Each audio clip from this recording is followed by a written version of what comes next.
just another Saturday afternoon. Thank you for tuning in and joining me for the next hour through the world of critical thinking. Yes, right here on Mojo 50 Radio, I take you through numbers, facts, figures, faith, freedom, free markets, all sorts of wonderful goodness each and every week. And boy, oh boy, do we have a jam-packed show once again. There's a ton of news that is broken late in the week that we need to get to.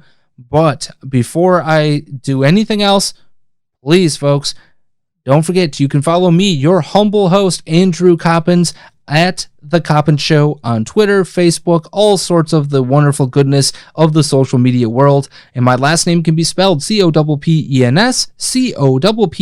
Coppens. Now, of course, if you're listening live, then you figured out how to do that.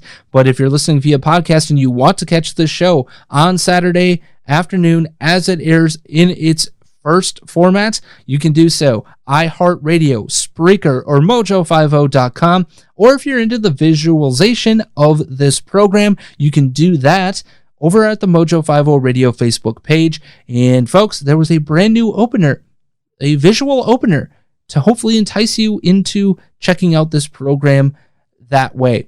And of course, I encourage you, go over to YouTube, type in Critical Thinking with Andrew Coppins, or just type in Andrew Coppins and you will see the show pop up. Hit the subscribe button and the notification bell, and you won't miss a single episode of this show. It won't be live, but it will be the replay of this show. And then most importantly, the segments from this show will get broken down so that you can digest it in a fewer bits and pieces, maybe pick out the ones that you're really interested in, but hit that subscribe button because, folks, in the coming weeks, we may have more and more content over at the YouTube page. So whatever shall we be talking about? Well, I want to say thank you to today's show sponsors, the letters CY and A, as in cover your ass. It's apparently all the rage in Washington, D.C., and, not shockingly, they're propagandists in the media.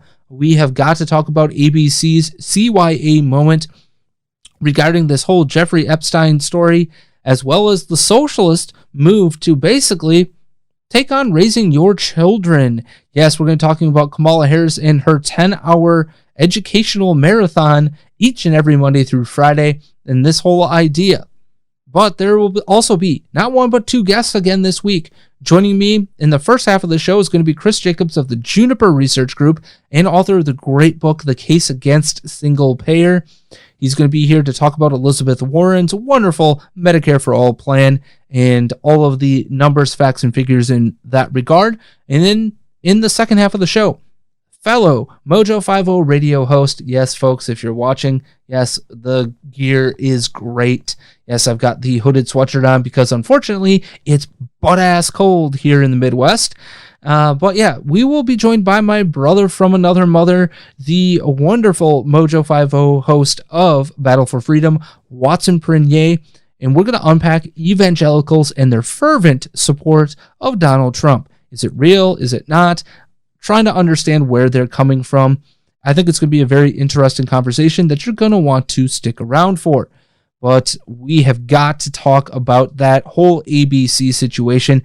Now, I think most of you by now have caught up on the ins and outs of what happened. Project Veritas on Tuesday released an insider video from ABC that was about ABC News anchor Amy Robach complaining on a hot mic about ABC basically spiking the Jeffrey Epstein story for 3 years. Count them, 3 years.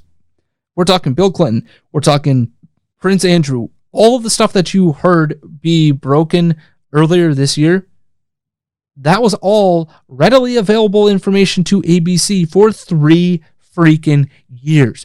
And Robach is pissed at the fact that they had all of the same information and never broke the story, never got it to air. I found it interesting that she's most pissed off about that and not the actions of one Jeffrey Epstein. So we're going to talk about that. But, of course, ABC had a response, and their response was to claim that it didn't pass their editorial standards. And here's what we're going to do, folks. Bullshit. Bullshit, bullshit, and more bullshit. There's 3 things that I want to highlight in the short time that we've got before Chris Jacobs joins us here in a little bit to talk about Elizabeth Warren.